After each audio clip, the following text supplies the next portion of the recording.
তা তোমরা কি এটা খেয়াল করেছো যে মার্ভেলের এরকম কিছু সুপার হিরো আছে তারা ইভেনচুয়ালি ভিলেন হয়ে গেছে এবং ভিলেন হওয়ার পর তাদের পাওয়ার কয়েক গুণ বেড়ে গেছে। এর মধ্যে সবার আগে আসে আমাদের ওয়ান্ডা।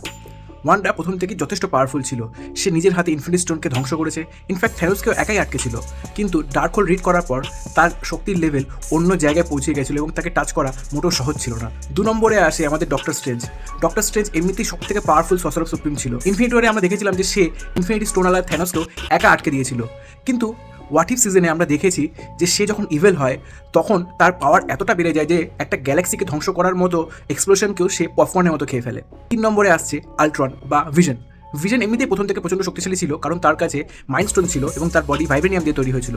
কিন্তু আমরা দেখেছি হোয়াট ইফে যখন আল্ট্রন ভিশনের মধ্যে তার শরীরকে নিয়ে নেয় এবং তার উপর যখন সে সমস্ত ইনফিনিটি স্টোন পেয়ে যায় তখন তার শক্তি এতটা বেড়ে যায় যে সে গ্যালাক্সির পর গ্যালাক্সিকে জাস্ট কেকের মতো খেয়ে ফেলে এবং একটা মাল্টিভার্সাল থ্রেড তৈরি হয়ে যায়।